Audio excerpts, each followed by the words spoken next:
Bismillahirrahmanirrahim. Assalamualaikum warahmatullahi wabarakatuh. Anak-anak kami yang kami sayangi, selamat pagi. Sampai berjumpa kembali pada pembelajaran ini. Sebelum kita mulai pembelajaran ini, anak kami berdoa dulu kepada Allah Subhanahu wa taala agar kita mendapat keberkahan ilmu dari Allah Subhanahu wa taala. Baiklah anak-anak, judul pelajaran kita hari ini yaitu jujur dan menepati janji. Tujuan pembelajaran kita jujur dan menepati janji ini yang pertama adalah memahami makna jujur. Kemudian memahami makna menepati janji. Selanjutnya dapat menerapkan perilaku jujur itu dalam kehidupan sehari-hari.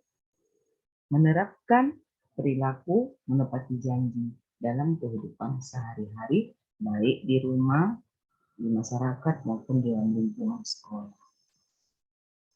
Untuk yang pertama adalah Ibu akan menerangkan tentang definisi jujur. Jujur itu adalah berkata benar dan sesuai dengan kenyataan. Contoh yang dapat diberikan dengan perlakuan jujur, saat kamu berjalan kaki, kamu menemukan sebuah dompet. Setelah dibuka, isinya surat-surat berharga. Apa yang harus kamu lakukan? Nah, sebagai seorang yang jujur, kamu harus mengembalikan dompet itu kepada pemiliknya. Karena apabila kamu mengambil dompet tersebut, berarti kamu tidak berlaku jujur. Selanjutnya, menepati janji. Menepati janji itu, janji adalah ucapan seseorang kepada orang lain yang berisi kesediaan atau kesanggupannya untuk melaksanakan sesuai dengan janjinya. Janji itu adalah hutang. Hutang itu wajib dibayar. Kalau kita berhutang tidak membayarnya, maka kita akan berdosa. Sama halnya dengan janji, apabila kita membuat janji dengan seseorang, kita tidak menepati, maka kita berdosa besar.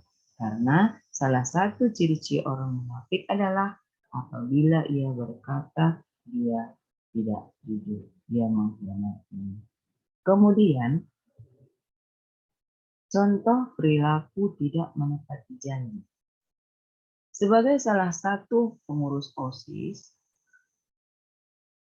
kamu berjanji untuk hadir di acara rapat OSIS. Tiba-tiba dalam waktu yang bersamaan, kamu mendapat undangan dari temanmu untuk acara ulang tahunnya. Sementara sebelum mendapat undangan ulang tahun, kamu telah berjanji kepada anggota OSIS kamu akan menghadiri rapat. Dan kemudian manakah yang harus kamu dahulukan? Nah, dalam hal ini kamu dapat menerapkan menepati janji.